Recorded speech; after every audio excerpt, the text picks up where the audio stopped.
Mistress Anne Page. She has brown hair and speaks small like a woman. It is that very person for the whole world, and just as you will desire, and £700 in moneys and gold and silver is a grandsire upon his deathbed. God deliver to a joyful resurrections. And it were a good motion if we leave our pribbles and prapples and desire a marriage between Master Abraham and Mistress Anne Page. Did her grandsire leave her £700? Aye, and her father is making a bit of penny. I know the young gentlewoman, she has good gifts. Oh, £700 and possibilities is good gifts. Then let us go seek honest Master Page. It's Falstaff. Oh, the next adjourn is there. But I beseech you, be ruled by your well-willers. What ho! God bless your house here. Here is God's blessing and your friend, and Justice Shallow, and here, young Master Slender, that peradventure shall tell you another tale if matters grow to your likings. I am glad to see your worship well. I'm glad to see you, Master Page. How doth good Mistress Page? I'm glad to see you, good Master Slender. Is John Falstaff? Sir, he is within, and I would I could do a good office between you. He hath wronged me, Master Page. Sir, he hath in some sort confessed it. If it be confessed, it is not redressed. Is that not so, Master Page? He hath wronged me, indeed he hath, and a word he hath. Believe me. Robert Shallow Esquire saith he is wronged. Now, Master Shallow, you complain of me to the Queen? Beaten my men and killed my dear, broken open my lodge, this shall be answered! I shall answer it straight. I have done all this. That is now answered. Slender, what matters have you against me? Marry, sir, I've mastered my head against you and against your coney-catching rascal pistol. He carried me to the tavern and made me drunk, and afterward picked my pocket. You Banbury cheese. Ah, it is no matter. Slice, I say slice, that's my humour. Peace and pray you! Now, let us understand. There is 3 umpires in this matter, as I understand. That is, Master Page, there is myself, and lastly and finally, there's my host of the Thistle. We 3 to hear it and end it between them. Very good.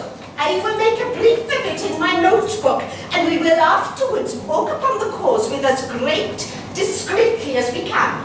Pistol, have you picked Master Slender's pocket? Aye, buy these gloves, did he? Of 7 groats in mill sixpences and 2 Edward shovelboards that cost me 2 shillings and 2 pence a piece of Yed Miller. Buy these gloves. Is this true, Pistol? Froth and scum, thou liest. Buy this hat then, 'twas he. Though I cannot remember what I did when you made me drunk, yet I am not altogether an ass. What say you, Pistol? Why, sir, for my part, I say that the gentleman had drunk himself out of his 5 sentences. It is his 5 senses! Oh, fine, what the ignorance is! And being fact, sir, was, as they say, cashiered, and so conclusions pass of careers. I'll ne'er be drunk whilst I live again. If I be drunk, I'll be drunk in honest, civil, godly company, and not with drunken knaves. You hear all these matters tonight, gentlemen? You hear it? Go on to take the wine then. Oh heaven, this is Mr. Simon Page. Oh, hello, Mrs. Ford. Mistress Ford, by my troth, you are very well met. By your leave, good mistress. Oh, wife, bid these good gentlemen welcome. Come, we have a hot venison pasty to dinner. We can drink away all in kindness. Marcus, there is, as it were, a kind of tender from afar off. From Lady Hughette here. Do you understand me? Aye, sir, you shall find me reasonable. If it be so, I shall do that as is reason. Give ear to his motions. Master Slender, I will description the matter to you, if you be of capacity. The question is concerning your marriage to Mistress Page. Why, if it be so, I will marry her upon any reasonable demands. Can you affection the woman? Precisely, can you carry your goodwill to the maid? Cousin Abraham Slender. Can you love her? Well, I hope, sir, I will do as it shall become one that would do reason. Nay, by God's lords and his ladies, you must be positible if you can carry her your desires towards her.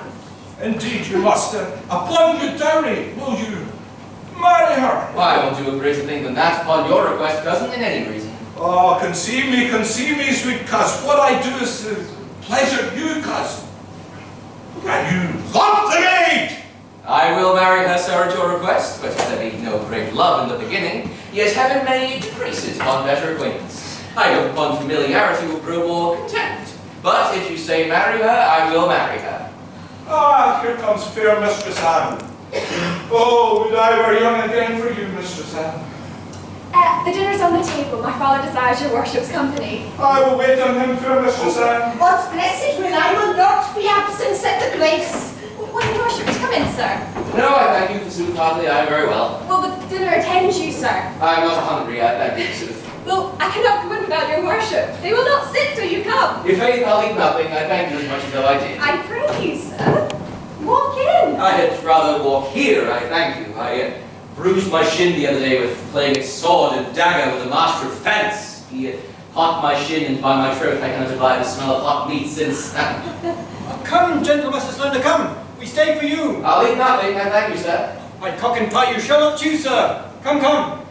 Mr. Sand, yourself should go first. Not I, sir. Pray, keep on. Truly, I will not go first. Truly, lie, I will not do that wrong. I pray you, sir. I'll rather be unmanly than troublesome. You do yourself wrong indeed, love.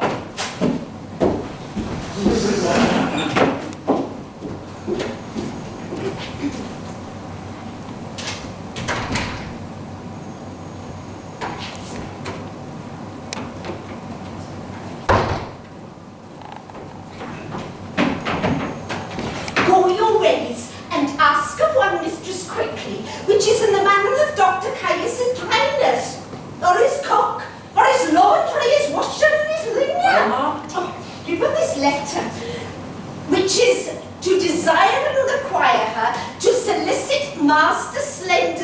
squires towards Mistress Anne Page. And pray you be gone. I'll make an end of my dinner. There's pippin and cheese to come.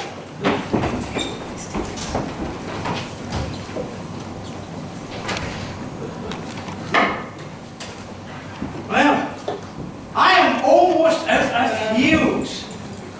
There is no remedy. I must curry catch. I must shift. Young ravens must have food. Know you ford of this town? And the white is of substance good. My honest friend, I'll tell you what I'm about.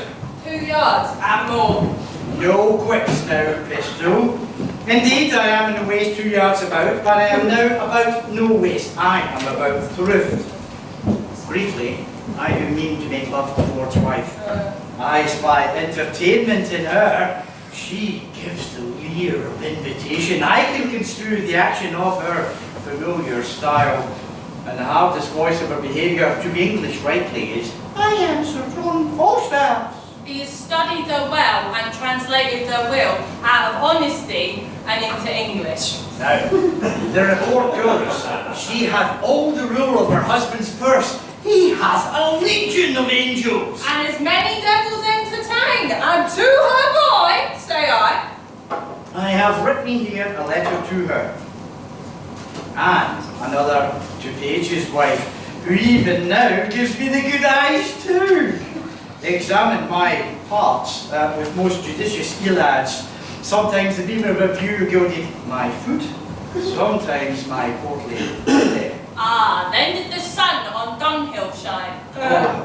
She did so course o'er my exteriors, with such a greedy intention that the appetite of her eye did seem to scorch me up like a burning glass. Here's the letter to her. She bears the purse too. She is the region of Guyana. Oh, gold and bounty! I will be cheaters to them both, and they can be exchequers to me. Bear thou this letter to Mistress Page, and then this one to Mistress Ford. I will thrive, friend. We will thrive. I will run no base humour. Here, take the letters. I will keep behaviour of reputation. Hold, sirrah. Bear you these letters tightly. Sail like my pennants to these golden shores.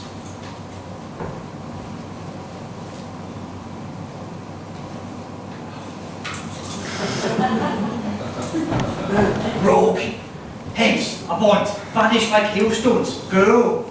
Trudge all the way in the roof, seek shelter, pack. The vultures gripe my guts! Ah! I have operations in my head, which be humours of revenge. I'll discuss the humour of this love to Page, and then to Ford shall eke unfold how Falstaff, varlet, vile, his dove will prove, his gold will hold, and his soft catch defile. Robin Simple, you say your name is? Aye, for faults of that, sir. And Master Slender, said you? Aye, forsooth. Oh, well, I should remember him. Did he not hold his head up, as it were, and strut in his gait? Yes, indeed to see. Well, heaven send Anne Page no worse fortune. Tell our servants I'll do what I can for Master Slender. Anne is a good girl, and Here comes the I wish- doctor. We shall all be silent! Run in here! Excuse me, man. Go under here!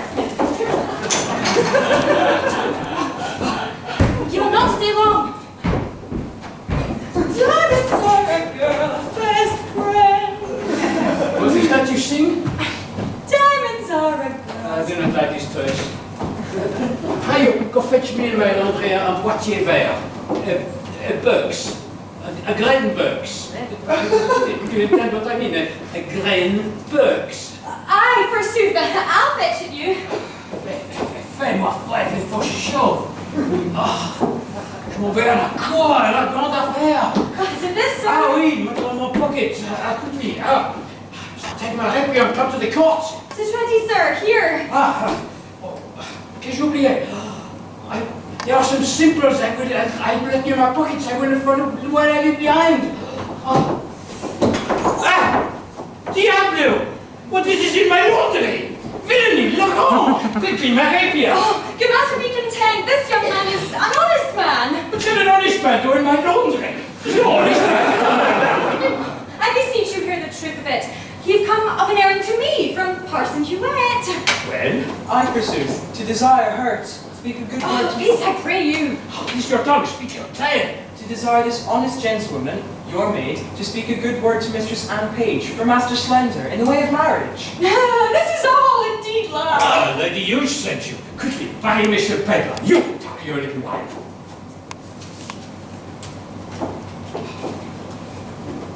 I'll do you, your Master Slender, what good I can.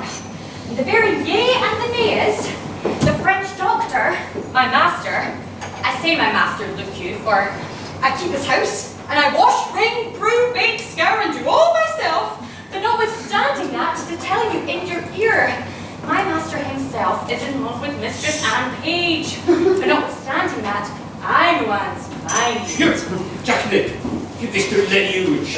By God, it is a challenge. I will teach this scurvy priest to meddle make. You may be gone.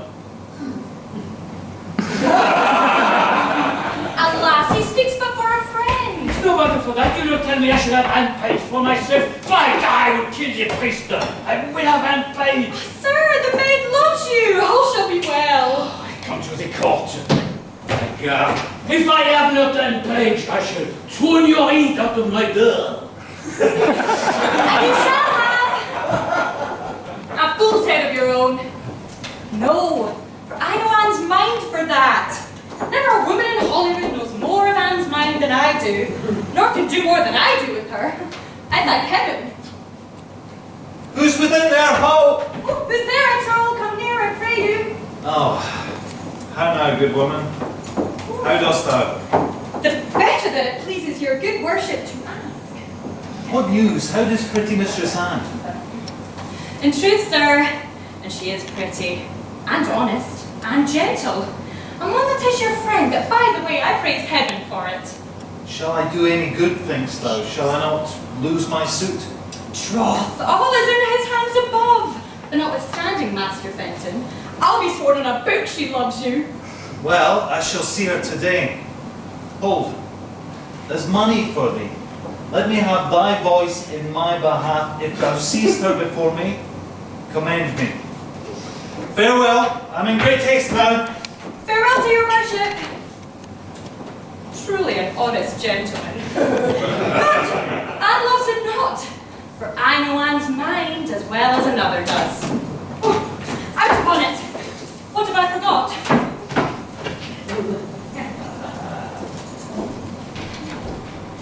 What? Have I escaped love letters in the holiday time of my beauty? Am I now subject for them? Let me see. Ask me no reason why I love you, for though love use reason for his precision, he admits him not for his counsellor. You are not young, no more am I. Go to then their sympathy. You are merry, so am I. Ha ha. Then there's more sympathy. You love sack, and so do I. Would you desire better? Sympathy. Let it suffice thee, Mistress Page, at the least if the love of a soldier can suffice, that I love thee. I will not say pity me, 'tis not a soldier-like phrase, but I say love me, by me. Thine own true knight, by day or night, or any kind of light, with all his might for thee to fight. John Falstaff! Oh, wicked, wicked world! One that is well nigh worn to pieces with age to show himself a young gallant. Oh, but an unway behaviour hath this Flemish drunkard picked with the devil's name out of my conversation, that he dares in this manner assay me. Why he hath not been thrice in my company? What should I say to him? I was then frugal of my mirth. Heaven forgive me why I'll exhibit a bill in Parliament for the putting down of men. How shall I be revenged on him? Revenged I will be as sure as his guts are made of pudding. Mistress Page! Oh, I was kind to you. You look very show to the contrary. Oh, Mistress Page, give me some counsel. What's the matter, woman? Oh, if it were not for one trifling respect, I could come to such honour. And the trifle, woman, take the honour. What is it? Dispense with trifles. What is it? If I would but go to hell for an eternal moment or so, I could be knighted. What? Thou lies. Sir Alice Ford. Burn daylight. Here, read. Perceive how I might be knighted. Oh, I shall think the worse of fat men as long as I have an eye to make difference of men's liking. How shall I be revenged on him? I think the best way were to entertain him without. The wicked fire of lust has melted him in its own grease. Did you ever get alike? Letter for letter. That the name of Page and Ford differs. Why, I warrant you had 1,000 of these letters writ with blank space for different names. Sure, more. Why, this is the very same. The very hand. The very words. What did he think of us? Nay, I know not. It makes me ready to wrangle with mine own honesty. I'll entertain myself like one I'm not acquainted with all for sure. Unless you know some strain in me I know not myself, you would never have boarded me in this fury. Boarding, Colin. Oh, I'll be sure to keep him above deck. As will I. If he come under my hatches, I'll never to see again. Let's be revenged on him. Let's appoint him a meeting, give him a show of comfort in his suit, and lead him on with a fine baited delay. Then I will consent to act any villainy against him that may not sully the chariness of our honesty. Oh, that my husband saw this letter! It would give eternal fuel to his jealousy. Alright, look where he comes. And my good man too. He's as far from jealousy as I am from giving him cause. That, I hope, is an unmeasurable distance. Let us consult together against this Pearson knight. Come hither. Well, I hope it be not so. Hope is a careful dog in some affairs. Sir John affects thy wife. Why, sir? My wife is not young. He woos both high and low, both rich and poor, both young and old. One with another, he loves the galley Murphy Ford per pen. Loves my wife? With liver burning hot, he, like Sir Actaeon, with Ringwood at thy heels. Oh, odious is the name. What name? The horn, I say. Take heed, have open eye, for thieves do foot by night. I will be patient. I will seek out this. And it is true. I like not the humour of lying. I should have borne the letter to her. And he loves your wife. There's the short and the long. Adieu. I love not the humour of bread and cheese. And there's the humour of it. Adieu! The humour of it, quoth is a fellow frights English out of his wits. I will seek out Falstaff. Have I ever heard such a drawling, affected rogue? Well, if I do find it, well. Anyway, Whither go you, George? Hark you! And how's me, Frank? Oh, yeah, the melancholy. I'm not melancholy. Get you home, go. Ah, some crotchets in my head now.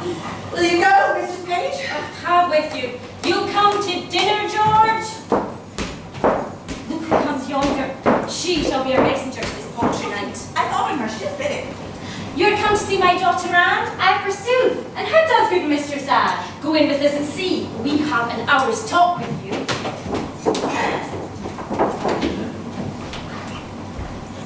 how now, Master Ford? I heard you not what the name told me, did you not? Yes, and you heard what he told me? You think there's truth in him? Hang him, slave. I do not think the knight would offer it.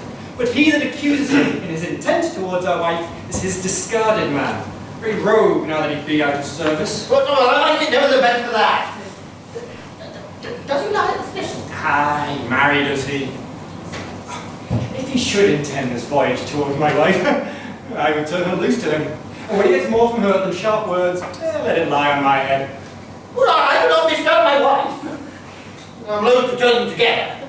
A man may be too confident. I I will have nothing lie on my head. I cannot be thus satisfied. Why, look where my ranting Cavaliero Justice comes. How now? Good evening, Master Page.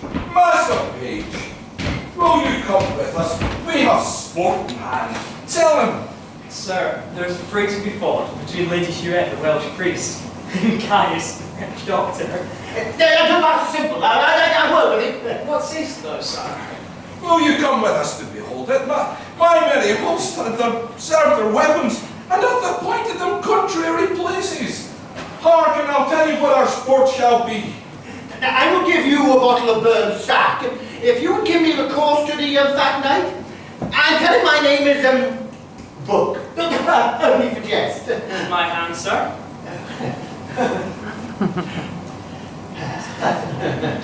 Thou shalt have egress, and regress, and thy name shall be Brooke. Will you go? I've heard the Frenchman have good skill in his rapier. Tut, sir! I could have told you more in these times. You stand on distance, passes, staccatos, and I know not what. 'Tis a heart, Master Page, 'tis here. 'Tis here. I've seen a time with my long sword. I should have made you long fellows jump like rats. How be you? I'd rather hear them scold than fight. Page is a secure fool, who stands too firmly on his wife's trail. I cannot lay off my own opinion so easily. She was in his company at Page's house. What they may do, I know not. Well, I will look further into it. I have disguised to sound out Falstaff. If I find her honest, I lose not by my labour. If she prove otherwise, his labour well disposed.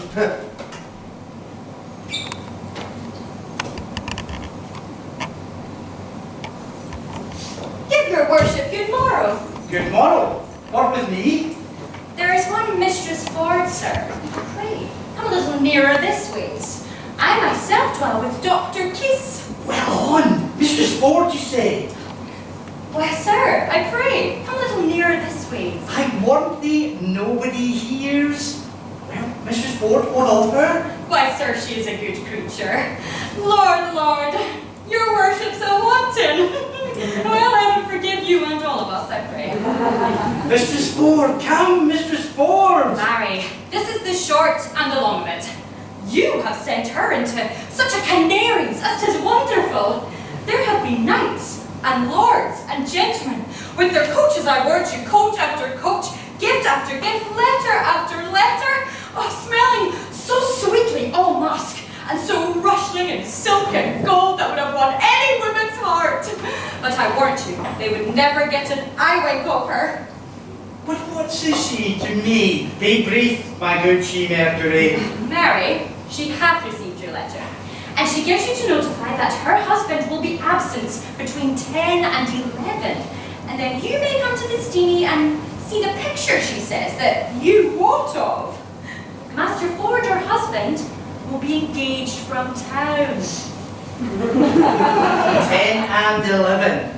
Woman, commend me to her. I will not fail her. Why, you say well.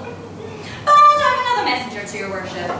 Mistress Page hath her hearty commendations to you too, and let me tell you in your ear, she's a fartiest, civil, modest wife, and one, let me tell you, that will not miss you morning nor evening prayer.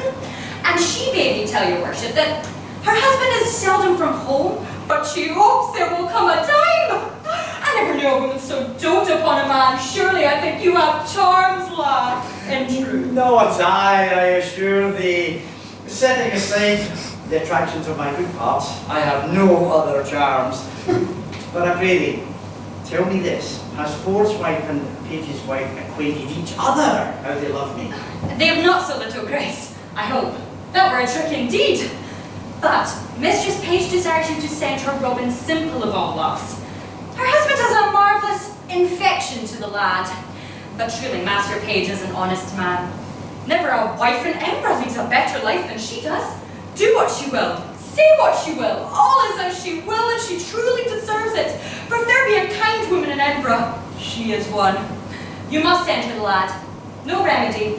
Why, I will. fare thee well. Commend me to them both. There's my purse. I am yet thy debtor.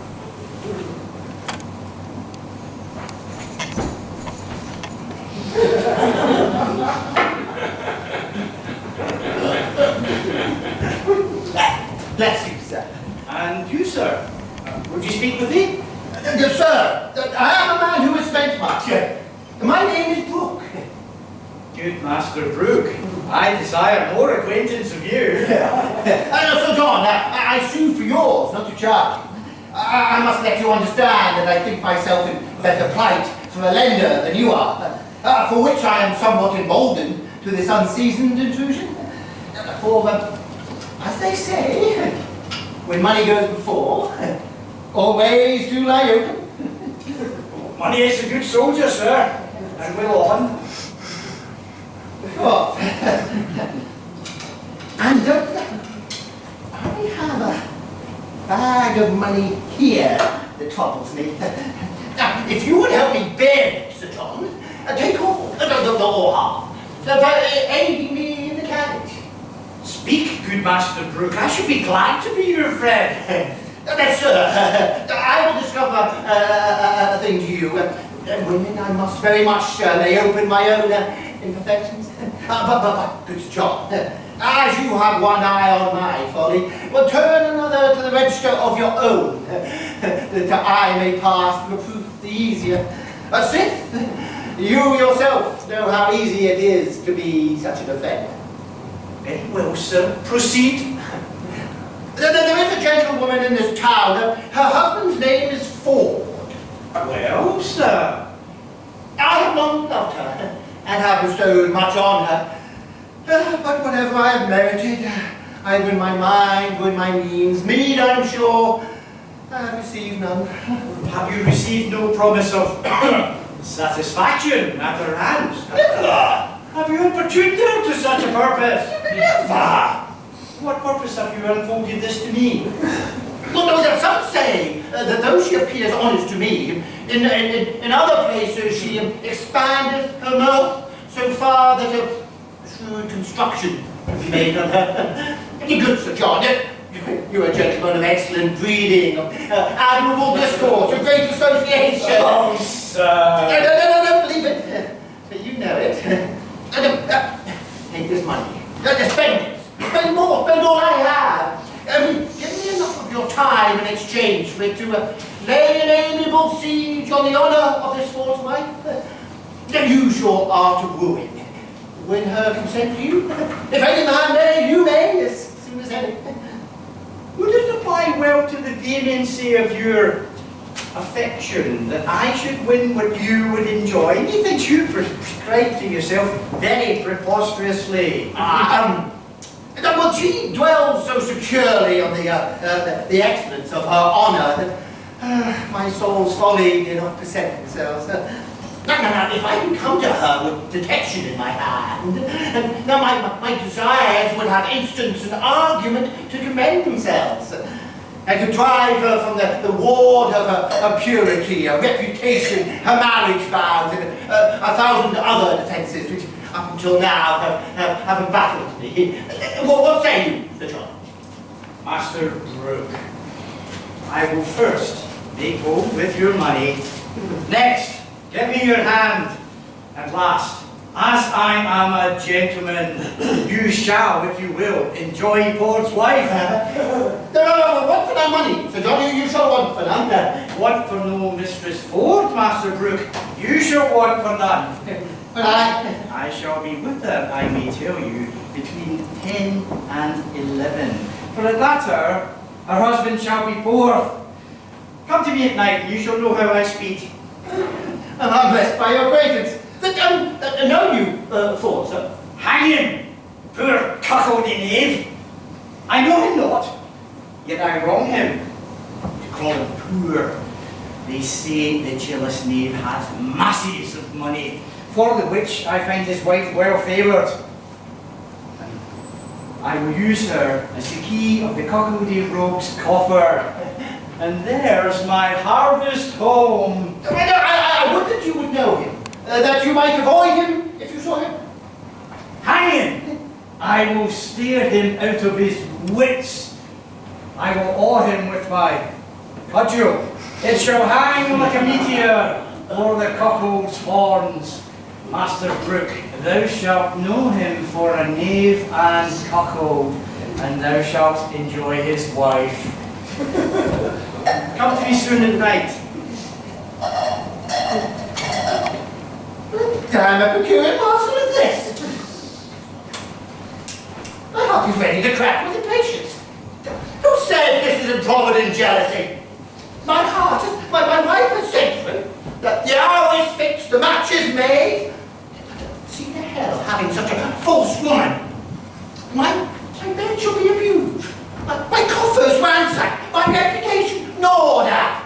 And I shall not only have to receive this villainous wrong, but stand upon the adoption of abominable terms, and by he that does me the wrong. Cock up. Page is a secure ass. He trusts his wife. I'd rather trust the Welsh parson with my cheese than my wife with herself. God be praised with my jealousy. When the clock's the hour, I shall present it.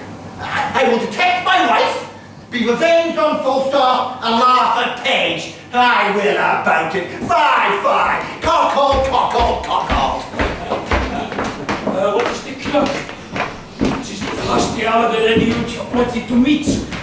By gosh, he is dead already if you come. Save you, Master Doctor, please. How good, Master Doctor? Give you good morrow, sir. What be you 1, 2, 3, 4 come for? To see thee fight, to see thee point, to see thee traverse, to see thee here, to see thee there, to see thee pass thy punto. I stalk, I montant. Is she dead? My gosh, she is no come, she is decolored. I pray you, bear witness, I wait 2-3 hours, she is no come. She is the wiser one, Master Doctor. She is a curer of souls and you a curer of bodies. If you fight, you go against your very profession. Is that not true? Oh, 'tis true, Master Shallow. I am come to take you home. I am sworn of the peace. You have shown yourself to be a wise physician, and Lady Hughette a wise and patient churchwoman. Come, you must go with me, Master Doctor. Pardon, Justice Shallow, a word. Justice Shallow and Master Page and Master Slender, go you through the town to Robertson. Lady Hughette is there. See what humour she is in, and I will bring the doctor about by fields. Will it do well? We shall do it. By God, I will kill the priest, for she speak for a jeckening to Anne Page. She thy impatience, sir. Go about the fields with me through Frogston. I'll take thee where Mistress Anne Page is at the farmhouse feasting, and thou shalt woo her. Oh, by God, I thank you. Oh, by God, I love you. I'll be thy adversary toward Anne Page. Said I well. She's good, she's wasting. Adieu, Master Doctor. Adieu, Master Doctor. Please. Let us whack then.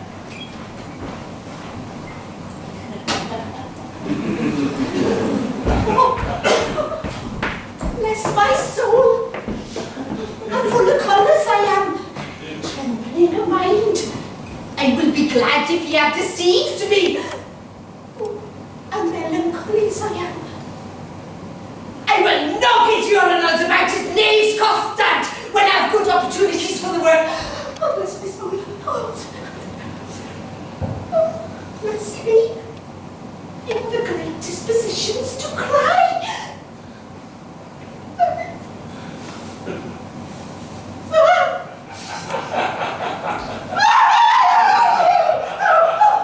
Oh, your dirty is coming this way. Oh no, Parson Evans. Good morrow, good Lady Hughette. Save you, Lady Hughette.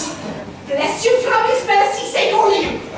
What the work and the sword do you study a book, Mistress Parson? There is reasons and causes for it. We have come to do you a good office, Mistress Parson. Very well, what is it?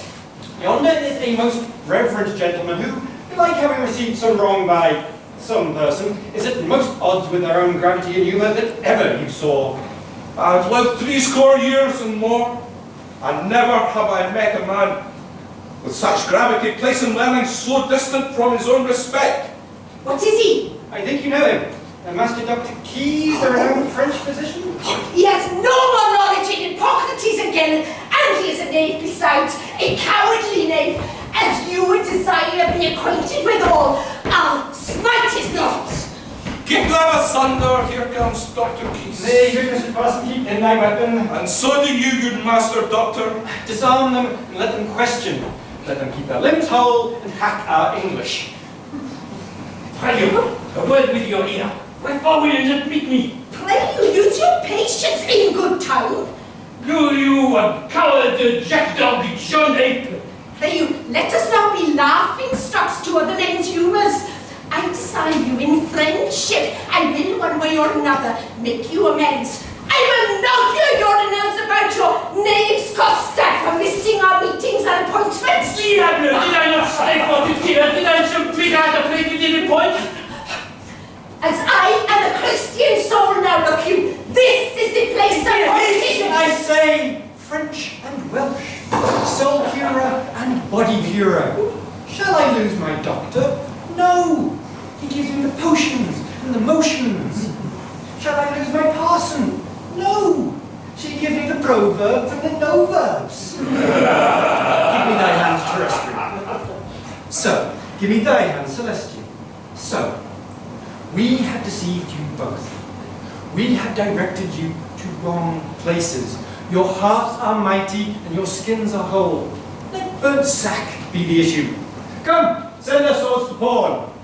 Follow, friends of peace. Follow! Follow! Follow! Follow! Follow! That is well. I desire you that we may be friends. Pray you follow.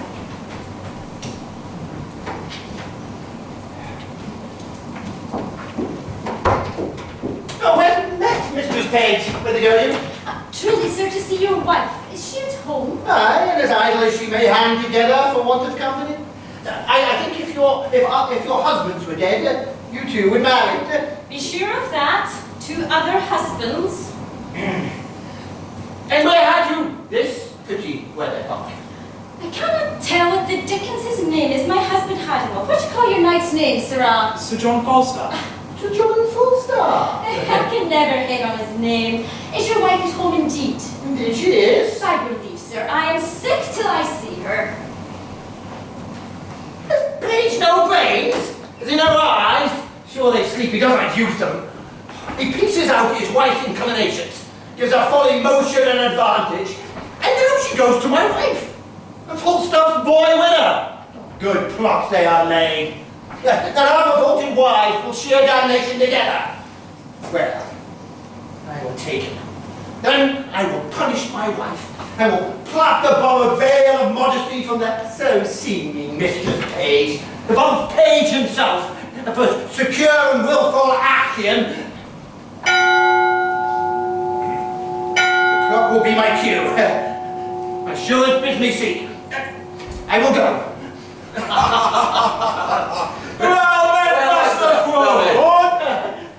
Trust me, I go not. I have good cheer at home. I pay you all. You go. I must excuse myself, Master Ford. And so must I, sir. We've appointed to dine with Mistress Anne, and I would not break with her for more money than I'll speak of. We have lingered about a match between Anne Page and my cousin Slender. And this day we shall have our answer. I hope I have your goodwill, Father Page. That you have, Master Slender. I stand wholly for you.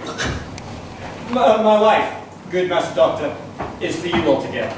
The man loved me. My nurse couldn't tell me so much. No, what say you to young Master Fenton? He dances, he capers, he has eyes of youth, he writes verses, he speaks holiday, he will carry it. Not by my consent, I promise you. The gentleman is of no having. He kept company with the wild prince, and he is of too high a region. No, he shall not knit a fortune with the finger of my substance. If he take her, let him take her simply. The wealth I have waits on my consent, and my consent lies not there. Then I pay you all heartily, but some of you come back to my house How's for dinner? Well, besides your cheer, you shall have sport. First, I will show you a monster.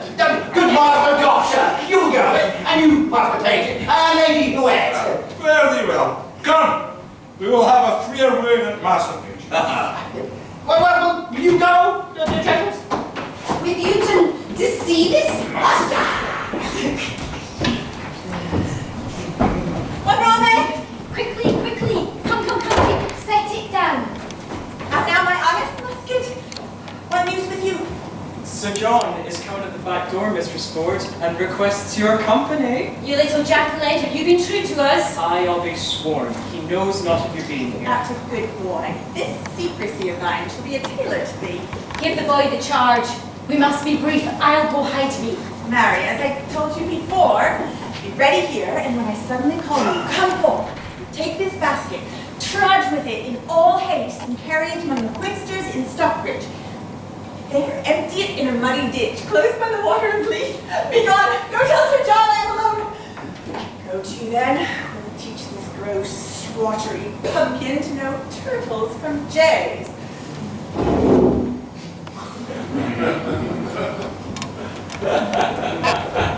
Have I caught thee, my heavenly jewel?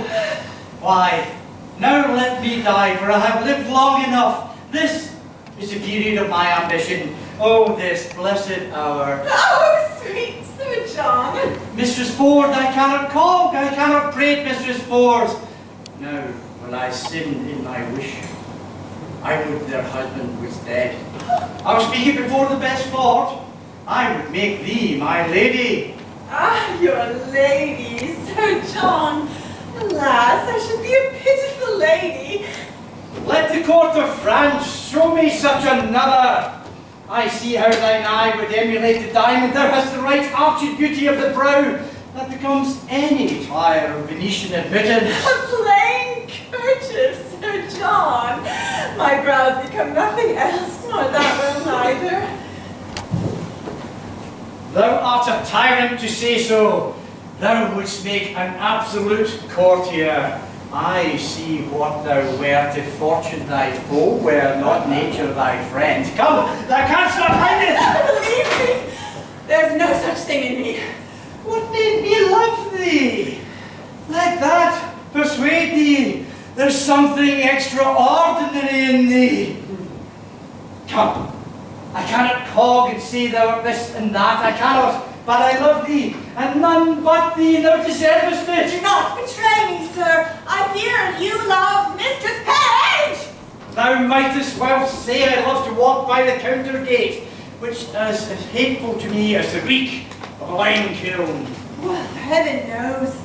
Oh, I love you, and you shall one day find it. Keep in that mind, I'll deserve it. Mistress Ford, Mistress Ford!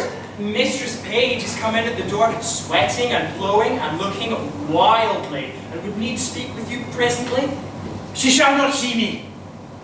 I'll ensconce me behind the arras.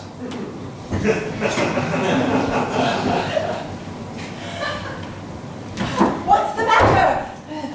How now? Oh, Mistress Ford, what have you done? You're shamed, you're overthrown, you're undone forever. What's the matter, good Mistress Page? Oh, well a day, Mistress Ford, having an honest man to your husband, give him such cause of suspicion. What cause of suspicion? What cause of suspicion? Out upon you, how am I mistaken you? Why, alas, what's the matter? Your husband's coming hither, woman, with all the officer in Edinburgh to search for a gentleman he says is here now, by your consent, to take an ill advantage of his absence. You are undone. 'Tis not so, I hope. Pray heaven it be not so that you have such a man here, but 'tis most certain your husband's coming, with half Edinburgh at his heels to search for such a one. I come before to tell you, if you know yourself clear, why I am glad of it. But if you have a friend here, convey him out. Be not amazed, call all your senses to you. Defend your reputation, or bid farewell to your good life forever. What should I do? There is a gentleman, my dear friend, and I fear not mine own shame so much as his peril. Oh, for shame, your husband's here at hand. Bethink you of some conveyance in the house, you cannot hide him. Oh, how have you deceived me? Look, here is a basket. he be of any reasonable stature? He may creep in here and throw foul linen upon him. It's waiting time. Send him by your man to Stockbridge. He's too big to go in there. What shall I do? Let me see it! Let me see it! Oh, let me see it! Allan! Allan! Follow your friend's counsel! Allan! What's your job, Falstaff? Are these your letters, knight? I love thee, and none but thee. Help me away! Let me creep in here!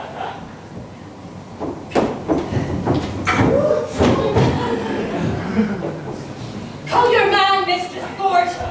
You dissembling knight. What, Robin? Come, pick up these clothes here, quickly. Carry them to the bleacher in Stockbridge. Quickly, go.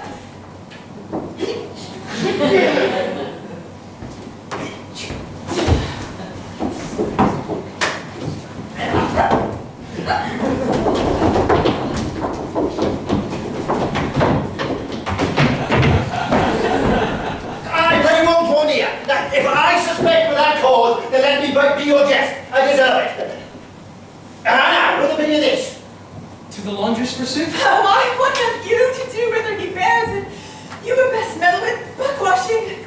Buck? I would that I could be washed of this buck. Buck, I buck. How was your buck? And not the season it shall appear.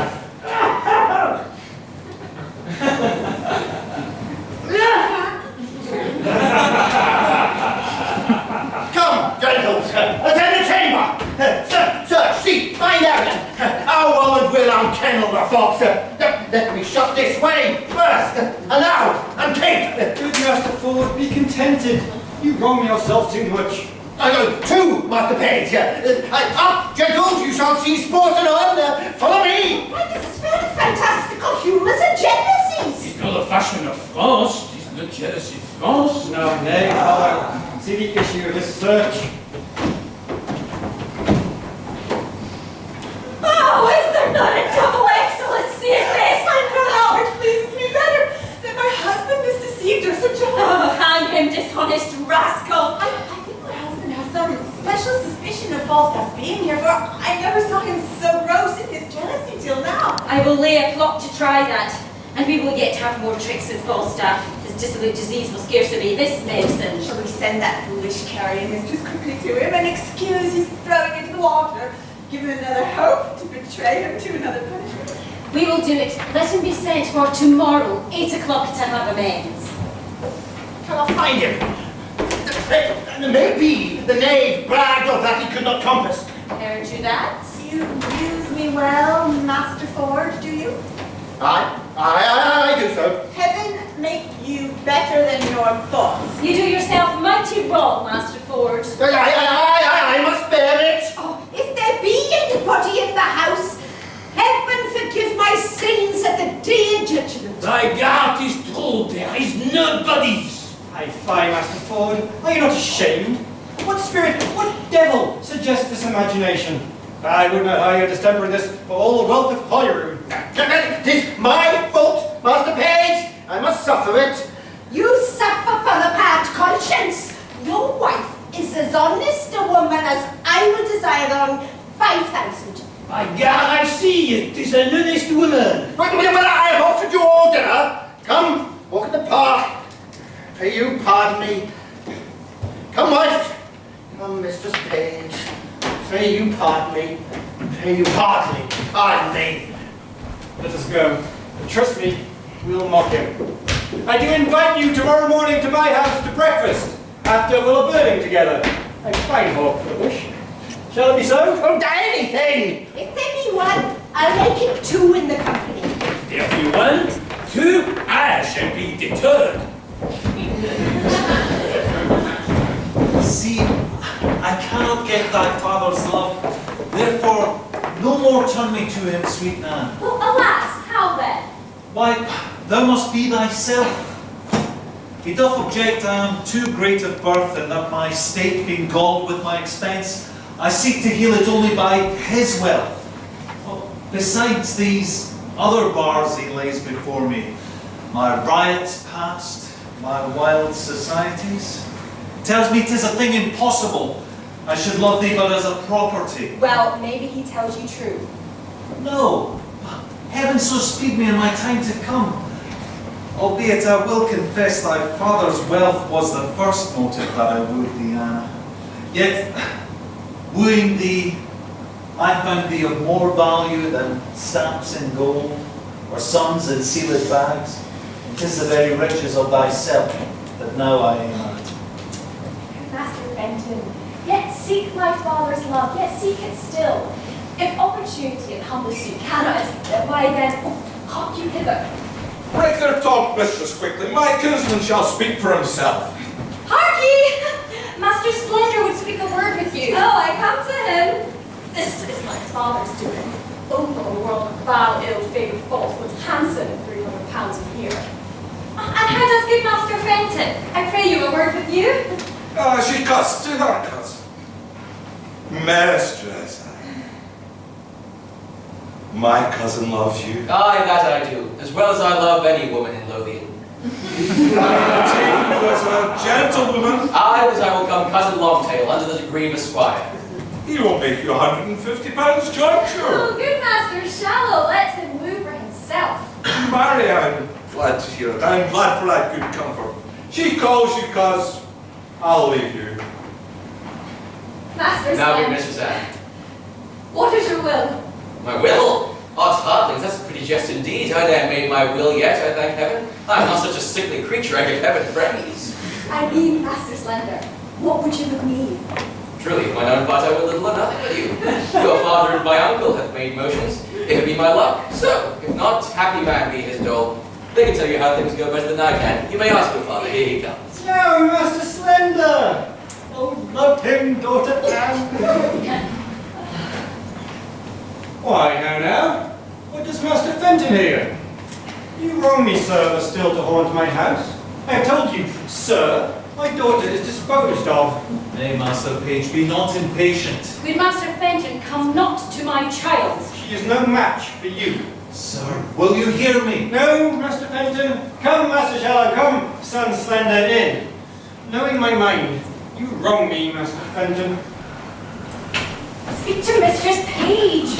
Good Mistress Page, for that I love your daughter in such a righteous fashion as I do, perforce against all checks, rebukes, and manners, I must advance the colours of my love and not retire. Let me have your goodwill. Good mother, do not marry me to yon fool. I mean it not, I seek you a better husband. That's my master. Master Doctor. Alas! I could have set quick in the earth and bolt to death with turnips. Oh, come trouble not yourself. Good Master Fenton, I will not be your friend nor enemy. My daughter, I will question how she loves you, and as I find her, so am I affected. Till then, farewell, sir. She must needs go in. Her father will be angry. Farewell, gentle mistress. Farewell, man. This is my doing. Nay, said I, will you cast away your child on a fool and a physician? Look on Master Fenton. This is my doing. I thank thee, and I pray thee, once tonight, give my sweet Nan this ring. This for thy pains. Now heaven send thee good fortune. A kind heart ye have. A woman would run through fire and water for such a kind heart. But I would my master had Mistress Anne. Or I would Master Slender had her. Or in sooth I would Master Fenton had her. I will do as I can for them all three, for so I have promised, and I'll be as good as my word. Well, I must have another errand to Sir John Falstaff. What a beast I am to slack it.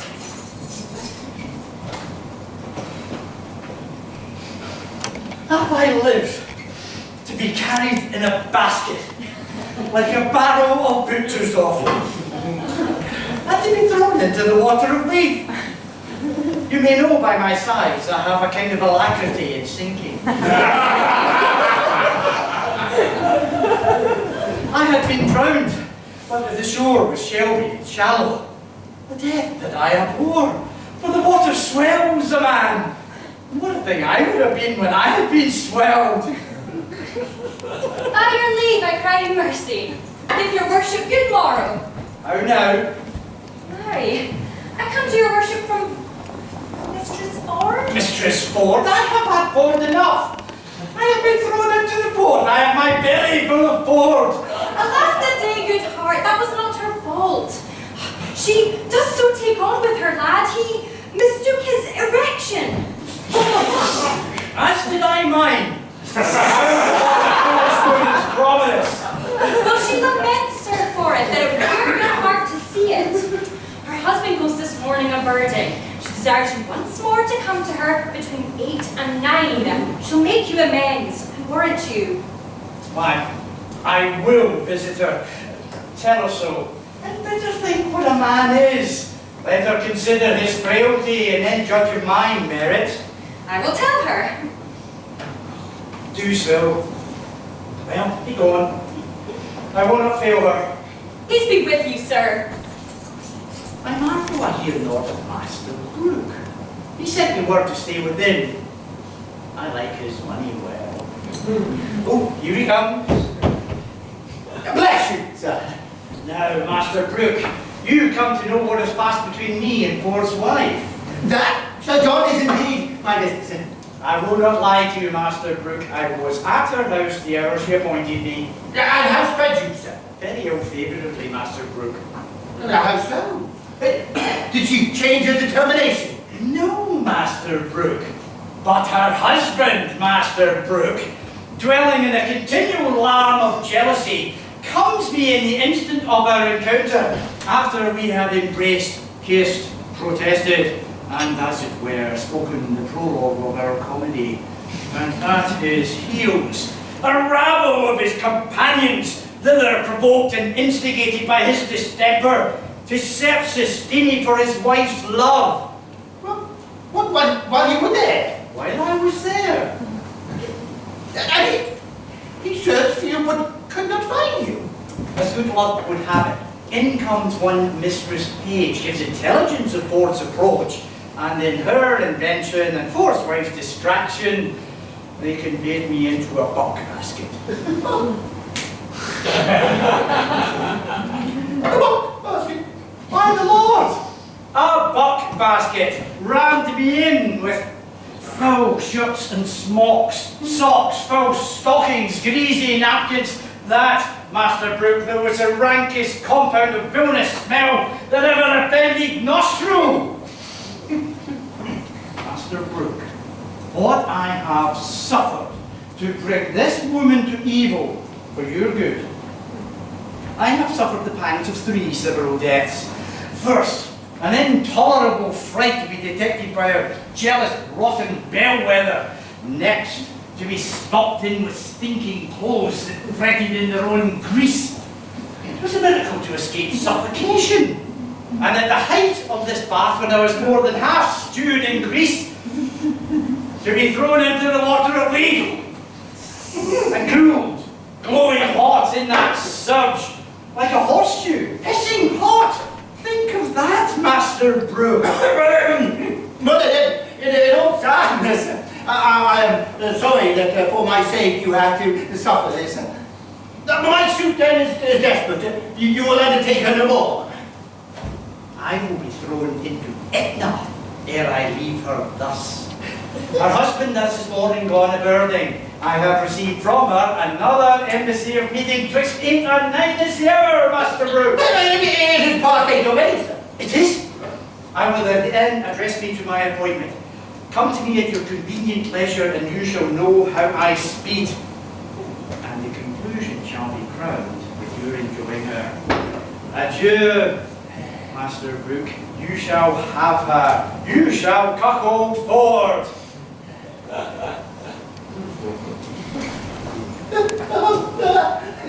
Is this a dream? Do I sleep? Awake, Master Ford. This to be married, this to have linen and buck baskets. Now I'll take the lecture. You can't escape me now, 'tis possibly shall. Though what I am, I cannot avoid. What I would not will not make me paid. If I have horns to make me mad, then let the proverb be with me. I will be horn mad.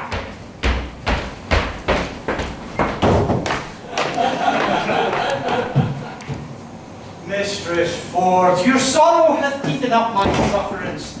I see you are obsequious in your love, and I profess requital to a hair's breadth. Are you sure of your husband now? Birding, sweet Sir John. One hole, Gossip Ford, one hole! Step in here, Sir John.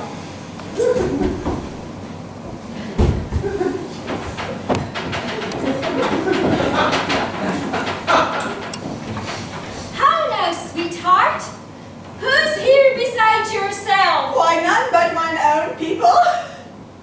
Indeed. No, certainly. Truly, I am so glad you have nobody here. Why? Why, woman, your husband's in his old loons again. So takes in yonder with my husband, so rails against all married mankind, and so buffets himself in the forehead, that any madness I ever yet beheld seemed but tameness, civility, and patience to this distemper he is in now. I am glad the fat knight is not here. Why does he talk of him? Of none but him, and swears he was carried out the last time he searched for him in a basket. Protest to my husband he is here now, and hath drawn him and the rest of their company from their sport to make another experiment of his suspicion. I am glad the fat knight is not here. Now he shall see his own foolery. How near is he, Mistress Page? Hard by, at street end. He'll be here anon. I am undone. The knight is here. Why then you're utterly shamed, and he's but a dead man. What a woman are you! Away with him! Better shame than murder! Which way should he go? How should I bestow him? Shall I put him in the basket again? No! I'll come no one in the basket! May I not go out any come? Alas, 3 of Master Ford's brothers watch the door that none shall issue out. But what make you here? Well, what should I do? I'll creep into the chimney. There they always use to discharge their burden pieces. Creep into the kiln hole. Where is it? He will seek there. On my word. There's no hiding you in the steamy. I'll go out then. If you go out in your own semblance, you die, Sir John. And unless you go out disguised. How may we disguise him? Alas, the day I know not. There's no woman's gown big enough for him, otherwise he might put on a hat and a muffler and so escape. Good hearts to buy something, any extremity rather than a mischief. My aunt, the fat woman of Morningside, has a gown above. Upon my word, it will serve him. She's as big as he is. And there's her hat and her muffler too. Run up, Sir John. Quick, quick, we'll come dress you straight. Put on the gown the while. I would my husband would be in this shape. He cannot abide the old woman of Morningside. He swears she's a witch and hath threatened to beat her. Heaven guide him to thy husband's cudgel, and the devil guide his cudgel afterwards. But is my husband coming? Aye, in good sadness is he, and talks of the basket, howsoever he hath had intelligence. We'll try that. I'll get Robin to carry the basket again, to meet him at the door with it, as he did last time. Nay, but he'll be here presently. Let's go dress him. I'll first direct Robin. Go you up. Dishonest varlet, we cannot misuse him enough. We'll leave a proof by that which we do. Wise may be merry, and yet honest too. My husband is hard at door. If he bids you set it down, obey him. Aye, but if this prove true, Master Page, have you any other way to unfool me again? There! Set down the basket, Helen. Ha! Now shall the devil be shamed. What? Wife, I say, come forth. See the honest crows you send forth for bleaching. Why, as passes, Master Ford. You are not to go loose any longer. You must be pinioned. And this is lunatic. And so say I too, sir. I come hither, Mistress Ford. Mistress Ford, the honest woman, the modest wife, the virtuous creature, who has a jealous fool for a husband. I suspect without cause, do I? Heaven be my witness, you do if you suspect me in any dishonesty. Well said, brazen face, hold it out. Come forth, sirrah. Are you not ashamed? Let the clothes alone. I will find you alone. Tis unreasonable. Will you take up your wife's clothes? Oh, come away. Empty the basket, I say. Why, man, why? Master Page, because I am a man. There was one conveyed from this place in this basket yesterday. Him I'm sure he is. My intelligence is true. My jealousy is reasonable. Pluck me out all of this linen. You find a man here, he shall die a pleased death.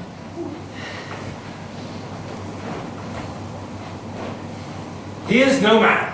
This is not well. Master Ford, this wrongs you. He's not here that I look for. No, nowhere else but in your brain.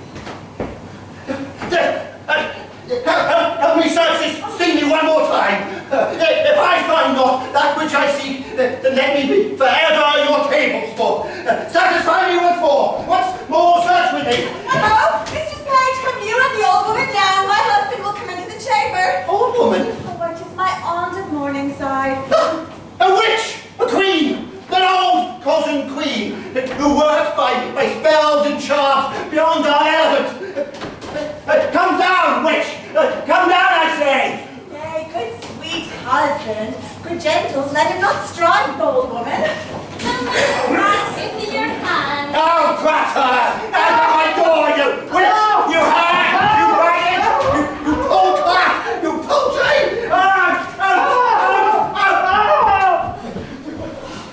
Are you not ashamed? I think you have killed the poor woman. Hannah, witch! Why, yea and no. I think the woman is a witch indeed. I like not when a woman hath a great beard. I spy a great beard under her Follow me, gentles! I beseech you, follow! See what the issue of my jealousy. If I cry out upon no trail, then never trust me when I open again. Let's obey his humour a little longer. Come, gentle folk. Oh, trust me, he beat him most pitifully. Nay, for the master, he did not. He beat him most pitifully. I'll have the cudgel hallowed and hung o'er the altar. It hath done meritorious service. Figure. May we pursue him with any further revenge? The spirit of wantonness is sure scared out of him. He will never, I think, attempt us again. Shall we tell our husbands how we have served him?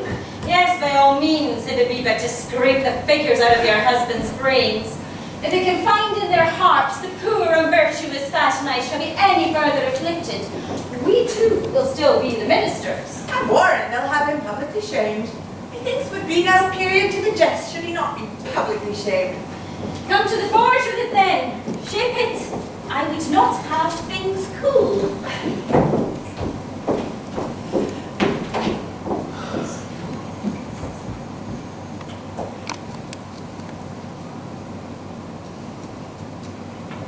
And did he send you both these letters at an instant? Within a quarter of an hour. Pardon me, wife. Henceforth, do what you will. I would rather suspect the son of cold than thee of wantonness. 'Tis well, no more. He knows extreme in submission is an offence. But let our plot go forward. Let our wives yet once again make us public sport. Appoint to meet this old fellow, that we may take him and disgrace him for it. Well, there is no better way than that they spoke of. How? To send him word that I'll meet him in the park at midnight? Oh, fine, he'll never come.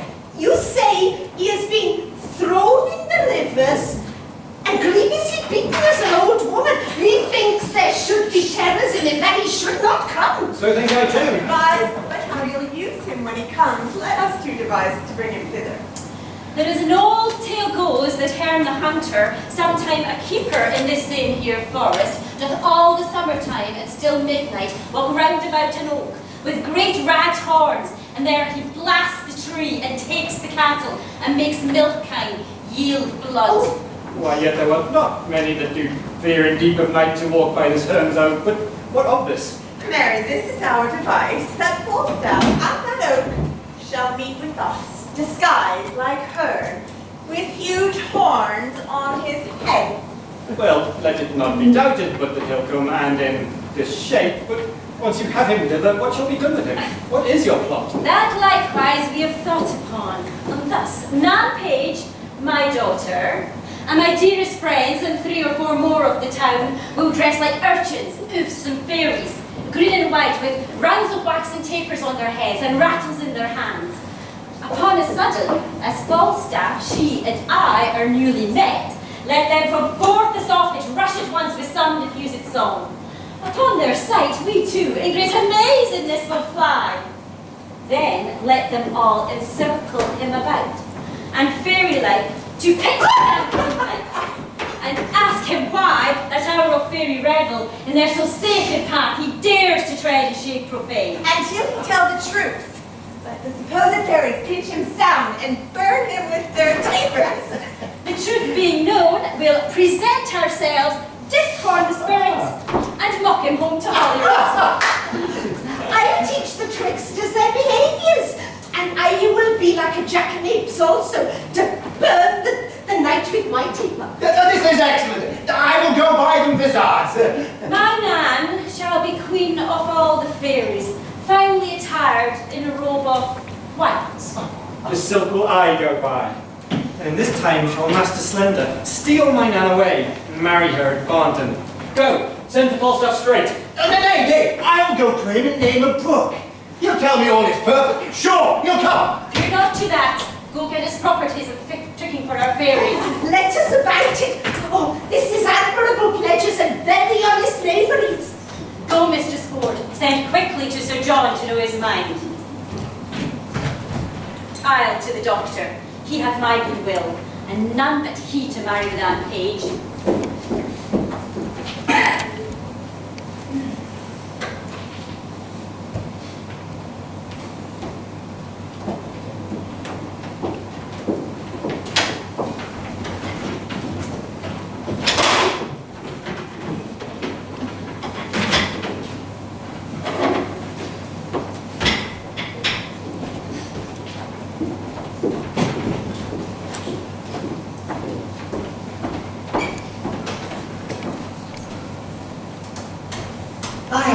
Cozened and beaten too.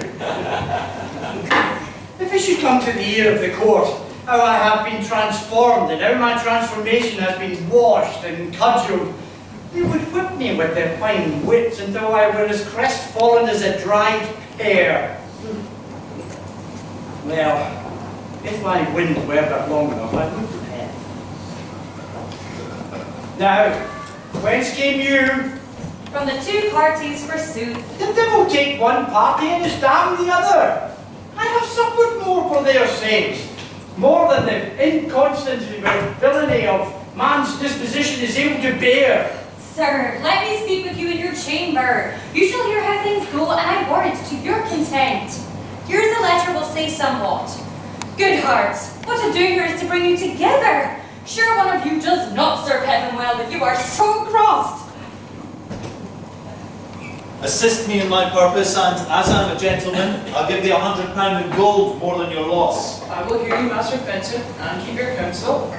I have acquainted you with the dear love I bear to fair Anne Page, who mutually hath answered my affection.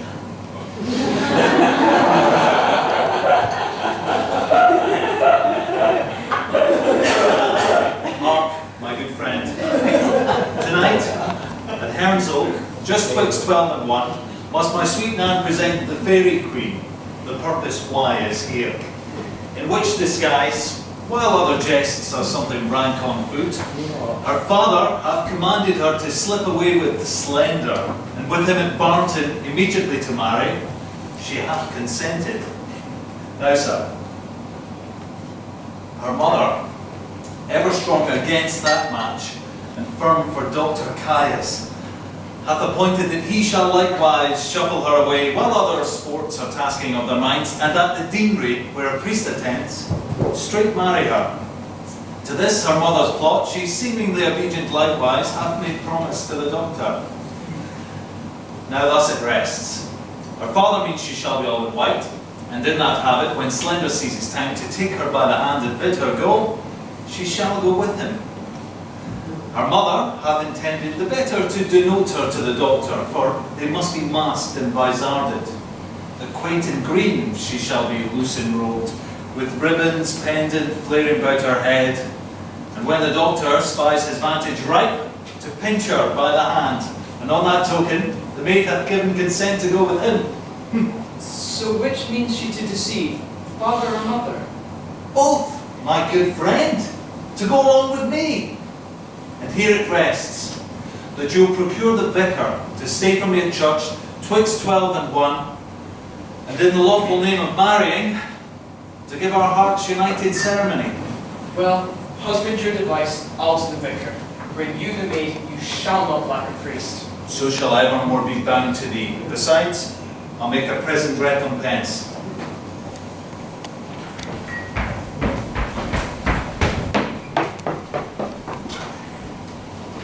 Prithee, no more prattling, go. I'll hold.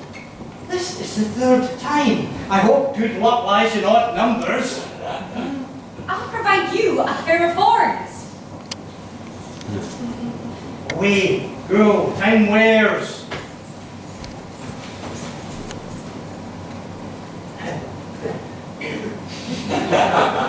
Now, Master Brooke.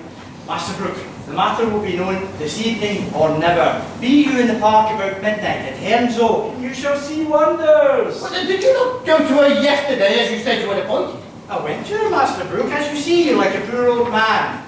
But I came from her, Master Brooke, like a poor old woman. I am in haste. Go along with me. I'll tell you all, Master Brooke. Follow, Master Brooke, follow. Come, we'll couch our cousin digitally till the rights are buried. Remember, Master Slender, my daughter. I forsooth, I have spoke with her, and we have a nay word how to avoid one another. I come to her in white and cried, Mum. She cries, Budget. And by that we know one another.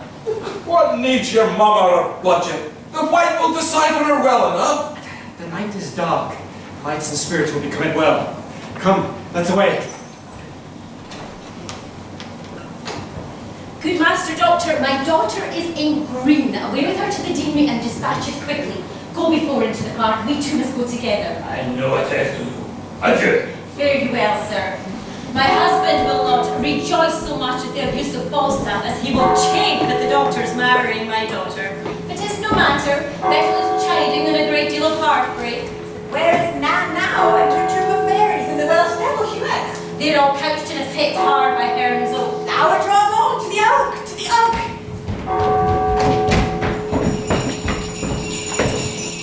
Trip, trip, fairies come, and remember your cards.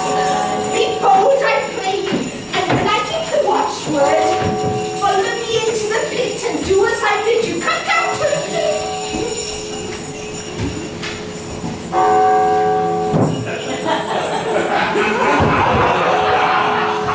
St. Giles' bell has struck 12. The minute draws on.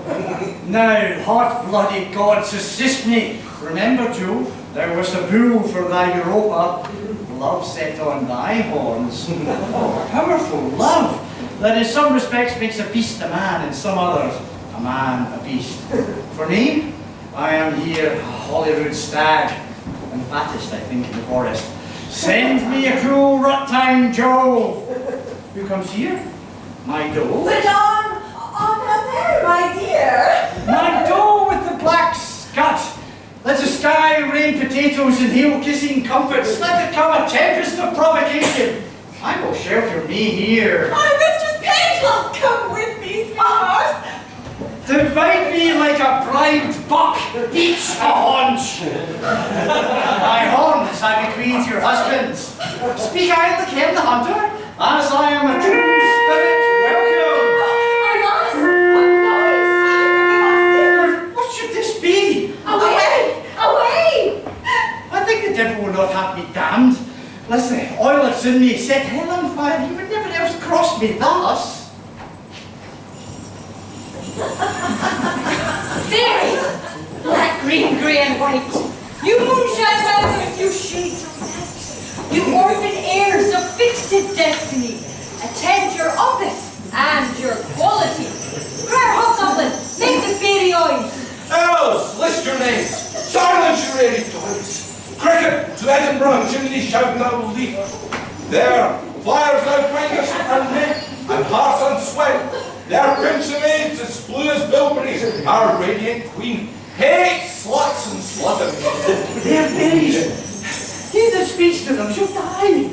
I wink and couch. No man their works must die. Where's Speed? Oh, go you, and where you find a maid that ere she sleeps has thrice a prayer said, raise up the organs of her fantasy. Sleep she is sound as careless infancy, but he as sleeps and thinks not on his sins. Pinch him, let's arms, brass, shoulders, sides and shins. About, search this fair park, my elves, within and out.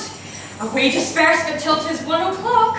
Our dance of custom round about the oak of Herne the Hunter, let us not forget. Pray you, lock hand in hand, yourselves in order set, and 20 glowworms shall our lanterns be, to guide our measures round about the tree. But stay, I smell a man of Middle-earth. Heavens defend me from that Welsh fairy unless you transform me into a piece of cheese. With traveller touch me his finger end. If he be chased, the flame will back descend, but turn him to no pain. If he should start, 'tis the flesh of a corrupted heart. A trial, come! Corrupted, tainted with desires. About you, fairies, sing a scornful rhyme, and as you trip, still pinch him to your time. Fire, simple fantasy, fire, lust and luxury, lusty hearts and wealthy fire, kindled with a chaste desire, fairy hearts whose flames aspire as gods to glow their higher. Pinching for his misery, pinching for his villainy, pinching and burn him and turn him about, to candles and starlight and who shall be proud. Oh, nay, do not fly. I think we have watched you now. Will none but Herne the Hunter serve your turn?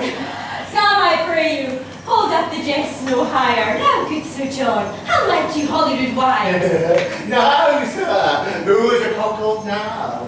Master Brooke. Falstaff nay, but cuckolding nay. Here I is all. And Master Brooke has enjoyed nothing of forth, except his buck-basket, his cudgel, and 20 pounds of money, which must be paid to Master Brooke. Sir John, we have had ill luck. We could never meet. I shall never take you for my love again, but I shall always count you my dear. I do begin to perceive I have made an ass. I am an obstinate, and all the brutes are excellent. And these are not fairies. The guiltiness of my mind drove the grossness of the foppery into a perceived belief that they were fairies. See how now wit is made a jackal impetus upon ill employment. John Falstaff, serve God and leave your desires and the pictures. Fairies will not pinch you. Well said, fairy, Hughette. And leave your jealousies too, I pray you. I will never misdoubt my wife again. Have I laid my brain in the sun and tried it that it once mattered to prevent so gross overreaching as this? Why, Sir John, do you think though we would have thrust virtue out of our hearts and given ourselves without scruple to hell, that ever the devil could have made you our delight? What, a hot pudding, a bag of flax. A puffed man. Old, cold, withered, and of intolerable entrails. And as slanderous as Satan. As poor as Job. And as wicked as his wife. And given to fornications and to taverns and sack and methodlings and to swearings and starings and prickles and plavels and... Well, I am your theme. You have to start with me. I am dejected. Ignorance itself is a plummet over me. Use me as you will. Marry, we will take you to Hollywood, to one Master Brooke, to whom you have cozened money, and of whom you should have been a pander. But over and above that, you have suffered. I think to repay the money will be a biting affliction. Yet be cheerful, knight. You shall deposit tonight at my house, where I desire to laugh at my wife that now laughs at thee. Tell her that Master Slender hath married her daughter. If Allan Page be my daughter, she is by this Caius wife. Whoa, Father Page! Son, how now? How now? Son, have you dispatched? Dispatched? I'll make the best in Lothian know it. Would I were handler else? Of what, son? I came yonder at Barton to marry Mistress Anne Page, and she's a great lovely boy. If it had not been in the church, I would have swinged him, or he should have swinged me. If I did not think it had been Anne Page, would I by never stir? I came to her in white and cried mum, and she cried budget, as Anne and I had appointed, and yet it was not Anne but a boy, and 'tis a boy. Upon my life, then you took it wrong. What need you tell me that? I think so, and I took a boy for a girl. George, be not angry. I knew of your purpose, turned our daughter into green, and indeed she's now with the doctor at the deanery, and they're married. Where is Mistress Page? I am cousined. I am married a garçon. It is not Anne Page. I am cousined. Why did you take her in green? I took her to shoot them. I'm Nigel Honeymoon. This is strange. Who has the wheel? Oh, my heart misgives me. Here comes Master Fenton. Hello, Master Fenton. Pardon, good father. Good my mother. Pardon. Now, Mistress, what chance you run with Master Slender? I went you not with Master Doctor Maid. Hear the truth of it.